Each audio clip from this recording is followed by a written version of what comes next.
Hello friends, this is Dr. Sudhir Nagarkar. या ठिकाणी April 2024 मध्ये सेट एक्झाम झाली होती. पेपर 1 मधील ए सेट जो आहे तो सेट या ठिकाणी आपण पाहत आहोत. या क्वेश्चन पेपरमधील लॉजिकल रिझनिंगचे 5 प्रश्न या ठिकाणी आपण पाहणार आहोत. 26 ते 30 MCQ या ठिकाणी आपण त्याचं डिस्क्रिप्शन या ठिकाणी पाहणार आहोत. तर चला, प्रश्न क्रमांक 26 या ठिकाणी लॉजिकल रिझनिंगचा पहिला प्रश्न आहे या प्रश्नपत्रिकेतला. तर इथं विधान 1 आणि विधान 2 दिलेले आहेत आणि त्याचं निष्कर्ष 1 आणि निष्कर्ष 2 दिलेले आहेत. आता प्रश्न असा दिलेला आहे पहा की खालील विधानांच्या आधारे पुढीलपैकी कोणते निष्कर्ष उचित आहेत. आता विधान 1 जे आहे ते असं दिलेलं आहे पहा, काही वाघ हे बकरे आहेत. विधान 2, सर्व राजकीय नेते बुद्धिमान असतात. आता निष्कर्षमध्ये पहिला निष्कर्ष दिलेला आहे की काही बकरे वाघ नाहीत आणि निष्कर्ष 2 मध्ये काही राजकीय नेते बुद्धिमान असतात. आता या ठिकाणी हे जे विधानं दिलेले आहेत त्याचे खाली कोडच्या माध्यमातून या ठिकाणी ऑप्शन दिलेले आहेत बघा की ABCD या ठिकाणी फक्त फक्त 2, 1 आणि 2 दोन्हीही बरोबर, 1 आणि 2 पैकी नाही, म्हणजे असे ऑप्शन या ठिकाणी दिलेले आहेत. जे स्टेटमेंट आणि कन्क्लुजन म्हणजे विधान आणि निष्कर्ष हा प्रश्नाचा प्रकार आहे. आता या ठिकाणी निष्कर्ष 1 जो आहे तो काही बकरे वाघ नाहीत असा निष्कर्ष आहे आणि वर काय दिलेलं आहे विधान 1, काही वाघ हे बकरे आहेत. तर हे अयोग्य आहे पहा, कारण चुकीचा निष्कर्ष आहे. आता हा निष्कर्ष चुकीचा कसा आहे तर हे नक्कीच म्हणता येत नाही, म्हणजे की काही वाघ हे बकरे आहेत तर काही बकरे हे वाघ नाहीत असं नक्की म्हणता येत नाही, कारण काही वाघ बकऱ्या आहेत. आता विधान 1, काही वाघ हे बकऱ्या आहेत, या विधानावरून आपण इतकं ठरवू शकत नाही की काही बकऱ्या वाघ नाहीत. हे एक नकारार्थी निष्कर्ष आहे. हा नकारार्थी निष्कर्ष आहे जो सकारात्मक विधानावरून घेतलेला आहे, त्यामुळं तो तर्कशुद्धदृष्ट्या चुकीचा आहे. जोपर्यंत अधिक माहिती मिळत नाही तोपर्यंत काही वाघ हे बकरे आहेत याच्यावरून काही बकरे वाघ नाहीत असं म्हणता येणार नाही. त्यामुळं हा पर्याय चुकीचा आहे, अयोग्य आहे. आता दुसरं वाक्य या ठिकाणी दिलेलं आहे पहा की काही राजकारणी बुद्धिमान आहेत असा निष्कर्ष 2 दिलेला आहे आणि विधान काय दिलेलं आहे की सर्व राजकीय नेते बुद्धिमान असतात. आता जर सर्व राजकारणी बुद्धिमान असतील तर यातले काही राजकारणीही बुद्धिमान आहेत हेही आपोआपच खरं ठरतं. त्यामुळे हे निष्कर्ष सार्वत्रिक सकारात्मक विधानावरून योग्य आहे. त्यामुळं दुसरा जो निष्कर्ष आहे तो योग्य आहे आणि पहिला निष्कर्ष अयोग्य आहे. आता दुसरा निष्कर्ष योग्य आहे. त्यामुळं या ठिकाणी खालील बाजूला जे कोड दिलेले आहेत,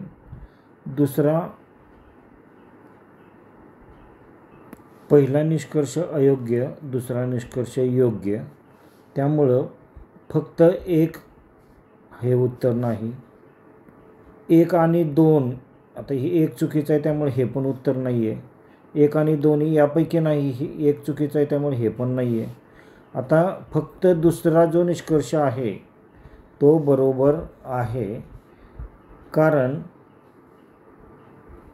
all political leaders are intelligent, त्यामुळे some peoples leaders are intelligent, हा निष्कर्ष बरोबर आहे. त्यामुळे या प्रश्नाचं दुसरं उत्तर हे बरोबर आहे. त्यामुळे बी ऑप्शन इज करेक्ट हियर. या ठिकाणी प्रश्न क्रमांक 27वा जो आहे, काही बस थांब्यावर समोर तोंड करून उभ्या आहेत. ठाण्याची बस नाशिकच्या बसच्या पुढे आहे आणि नाशिकची बस जळगाव बसच्या पुढे आहे. अमरावतीची बस धुळे बसच्या मागे आहे, परंतु ठाणे बसच्या पुढे आहे. तर मागून 2 नंबरची बस कोणती आहे?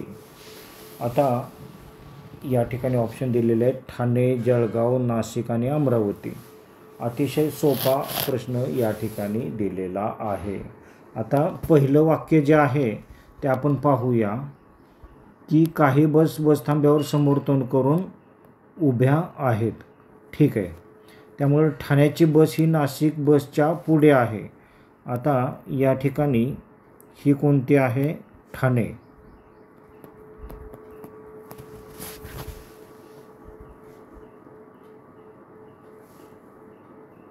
आणि ही कोणती आहे? नाशिक.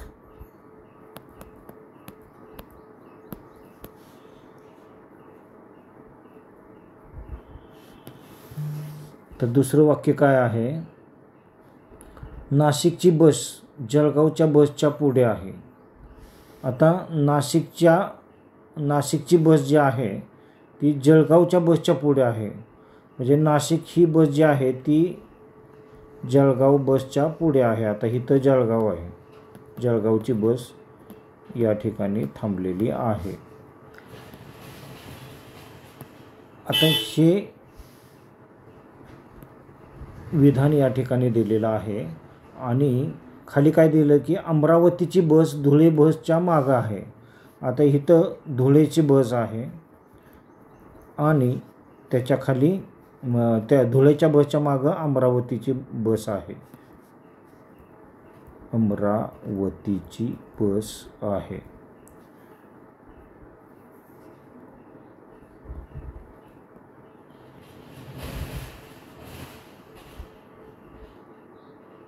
धुळे बसच्या मागे आहे, परंतु ठाणे बसच्या पुढे आहे. आता इथं काय दिलेलं आहे पहा, अमरावतीची बस धुळे बसच्या मागे आहे. धुळे बसच्या मागे कोण आहे? अमरावतीची आहे, परंतु ठाणे बसच्या पुढे आहे. म्हणजे या अमरावती बसच्या पाठीमागं कुठली? तर ठाण्याची बस आहे.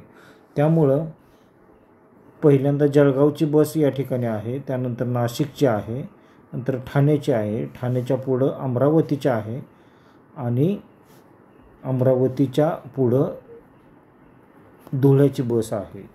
अशा प्रकारे या ठिकाणी प्रश्न असा देईल, तर मागून 2 नंबरची बस कोणती आहे? आता 1 नंबरला जळगाव आणि 2 नंबरला नाशिक, त्यामुळं उत्तर या प्रश्नाचे आहे नाशिक. अशा प्रकारे अतिशय सोपा प्रश्न आहे आणि व्यवस्थित समजून घ्यायचा.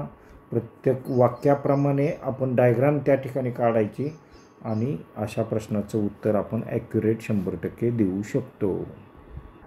या ठिकाणी प्रश्न क्रमांक 28 आहे. सांकेतिक भाषेमधील एक प्रश्न नक्की येतोच.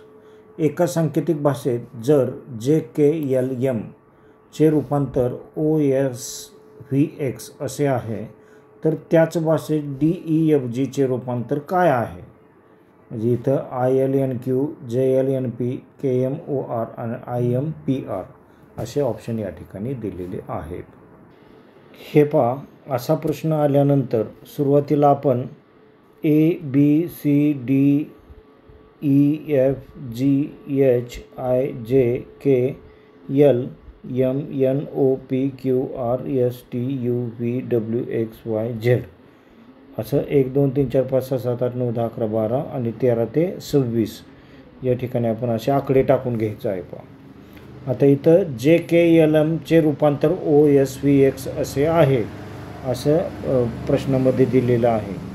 आता JKLMचे रूपांतर काय आहे?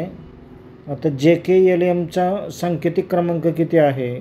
आता इथं J 10ला आहे पहा, K कितीला आहे? 11ला, L आहे तो 12ला आणि M आहे तो 13ला आहे. आता इथं OSVX आहे. आता OSVX जो आहे तो O कितीला आहे? 15. त्यानंतर S कितीला आहे? 19ला आहे. V कितीला आहे? 22ला आहे. आणि X कितीला आहे? 23ला आहे. तर DEFGचे रूपांतर काय असेल असा प्रश्न या ठिकाणी दिलेला आहे. DEFGचे रूपांतर काय असेल? आता J म्हणजे O आहे, जे 10 नंबरला आहेत आणि O हा 15ला, म्हणजे यांच्यातला डिफरन्स किती आहे? +5 असा डिफरन्स आहे, +5. आता इथं K 19 आणि K 11 आणि S 19, K आहे 11 आणि S आहे 19. तर यांच्यातला डिफरन्स किती आहे? +8चा डिफरन्स या ठिकाणी दिलेला आहे. L जो आहे तो 12 नंबरचा आहे आणि V आहे तो 22, म्हणजे यांच्यातील डिफरन्स किती दिलेला आहे? 10 + 10 डिफरन्स या ठिकाणी दिलेला आहे. आणि इथे M 13 आणि X 23 यांचा डिफरन्स या ठिकाणी +11 हा डिफरन्स या ठिकाणी दिलेला आहे. त्यामुळं 5, 8, 10, 11चा डिफरन्स यांनी वापरलेला आहे. तर आता आपल्याला प्रश्न असा आहे पहा की DEFG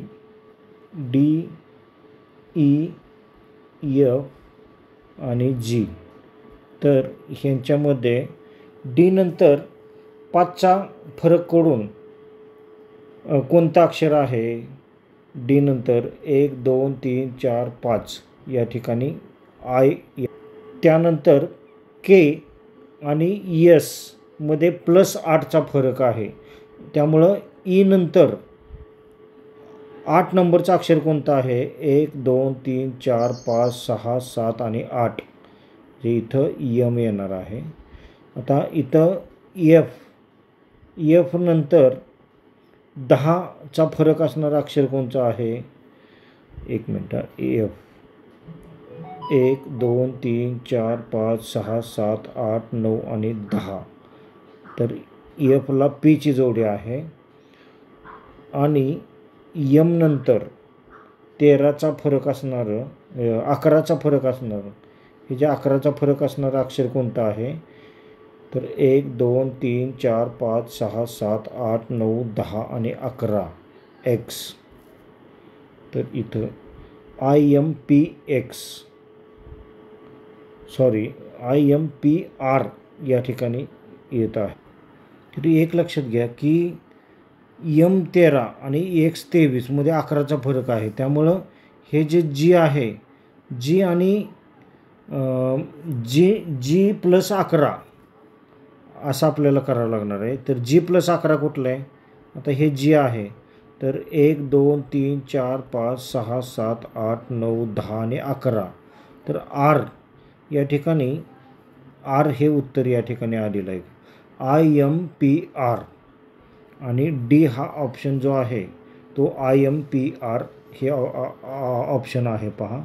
तर अशा प्रकारे IMPR हे उत्तर या ठिकाणी आलेलं आहे आणि D ऑप्शन या ठिकाणी आपला करेक्ट आहे. म्हणजे सुरुवातीला काय केलं आपण? ABCD EFGH IJK LMN OP QR ST UV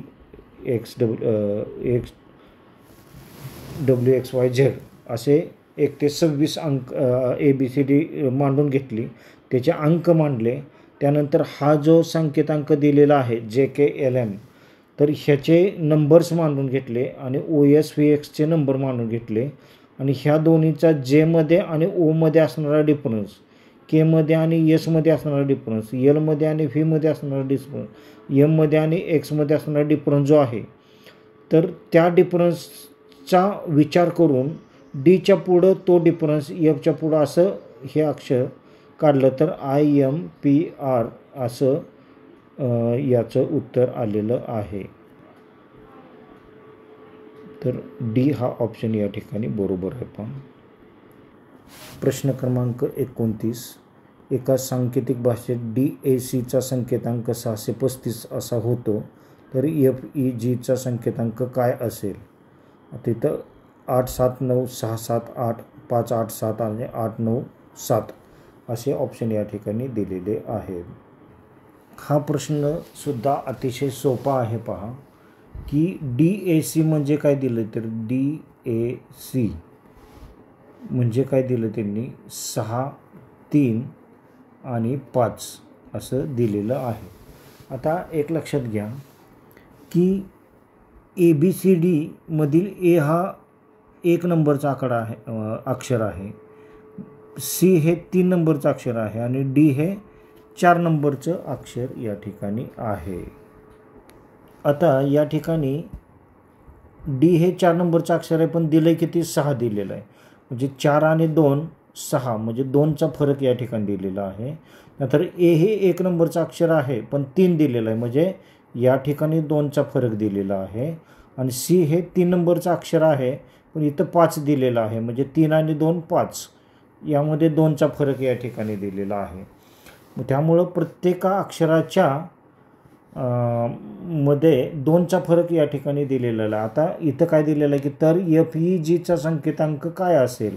आता आपण FE आणि G तसंच आपण या ठिकाणी पाहणार आहोत. तर F हे अक्षर जे आहे ते 6 नंबरचं अक्षर आहे. पहा E जे आहे ते 5 नंबरचं अक्षर आहे आणि G हे 7 नंबरचं अक्षर आहे. आता इथं आपण 6 आणि 2 8, म्हणजे 2चा फरक या ठिकाणी घेतला. 5 आणि 2 7, 5 आणि 2 7, त्यानंतर म्हणजे इथं पण 2चा फरक घेतला आणि 7 आणि 2 7 आणि 2 9, तर असा फरक आपण या ठिकाणी घेतलेला आहे 2चा. प्रत्येक ठिकाणी 2 प्लस केलं तर 8 7 9. आता 8 7 9 हे ऑप्शनमध्ये दिलेलं आहे का? आहे, दिलेलं आहे. त्यामुळं या प्रश्नाचं उत्तर जे आहे 8 7 9 ए ऑप्शन इज करेक्ट. अतिशय सोपा प्रश्न आहे, फक्त थोडंसं डोकं चालवायचं आणि ABCD स्पष्टपणे लिहून काढायची. ABCDतला प्रत्येक अक्षराचा क्रमांक लिहून काढायचा आणि त्याच्यामध्ये काय फरक आहेत का ते पाहून, थोडीशी ट्रिक असते, पण अतिशय सोपा प्रश्न या ठिकाणी आपल्याला मिळालेला आहे. पहा लॉजिकल रिझनिंगचा प्रश्न क्रमांक 30. दक्षिणेकडे तोंड करून विराट 15 मीटर चालतो आणि नंतर स्वतःच्या उजवीकडे वळून 10 मीटर चालतो. त्यानंतर तो उजवीकडे वळून 15 मीटर चालतो. नंतर तो डावीकडे वळून 15 मीटर चालतो.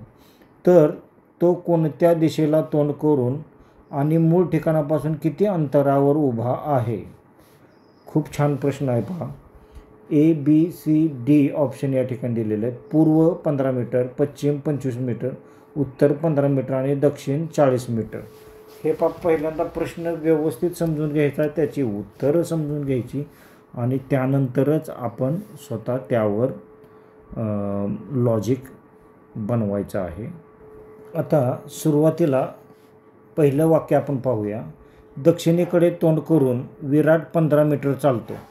आता हा विराट आहे, इथून तो 15 मीटर दक्षिणेकडे तोंड करून गेला, 15 मीटर गेला तो, आणि तो नंतर स्वतःच्या उजवीकडे वळून 10 मीटर चालतो. आता इथून तो 10 मीटर चालला उजवीकडे तोंड करून या ठिकाणापर्यंत. तर त्यानंतर तो उजवीकडे वळून 10 मीटर चालतो. तर त्यानंतर परत उजवीकडे वळून तो 10 मीटर चालला, म्हणजे हे 10 मीटर अंतर त्याने पूर्ण केलं. त्यानंतर तो उजवीकडे वळून 15 मीटर चालतो. आता त्यानंतर इथून पुढं तो 15 मीटर चालला. इथून पुढं तो 15 मीटर चालला. तर तो कोणत्या दिशेला तोंड करून आणि मूळ ठिकाणापासून किती अंतरावर उभा आहे. आता सुरुवातीला इकडं 15 मीटर गेला तो, त्यानंतर इकडं 10 मीटर आला, त्यानंतर पुन्हा तो 15 मीटर डावीकडे आला. म्हणजे हे 15ला 15 मायनस झालं, म्हणजे तो थोडक्यात इथून 10 मीटर चालला आणि पुढं 15 मीटर चालला. 15 मीटर चालला म्हणजे 15 आणि 10 25 मीटर तो चाललेला आहे. 25 मीटर विराट चाललेला आहे. आता तो कोणत्या दिशेला तोंड करून उभा आहे. तर इथून पूर्वेकडून तो पश्चिमेला गेलेला आहे, त्यामुळं पश्चिम दिशेला तो तोंड करून उभा आहे. त्यामुळे पश्चिम आणि 25 हे या ठिकाणी उत्तर दिलेलं आहे. आता पश्चिम आणि 25 मीटर बी ऑप्शन या ठिकाणी दिलेलं आहे पहा. तर बी ऑप्शन या ठिकाणी बरोबर दिलेलं आहे. अशा प्रकारे लॉजिकल रिझनिंगमध्ये तार्किक दृष्टिकोनातून आपल्याला प्रश्नांची उत्तरं द्यायची असतात. त्यामध्ये ABCDचा प्रकार असतो, त्यानंतर विधान आणि कारण असतंय किंवा विधान आणि कन्क्ल्युजन, सेंटेन्स दिले असतं आणि त्याचं कन्क्ल्युजन दिलेलं असतं. अशा प्रकारे आपल्याला हे प्रश्न सोडवायचे असतात. तर आपण सेट परीक्षा 2024 चा पेपर 1 मधील लॉजिकल रिझनिंगचे प्रश्न MCQ 5 या ठिकाणी पाहिलेले आहेत.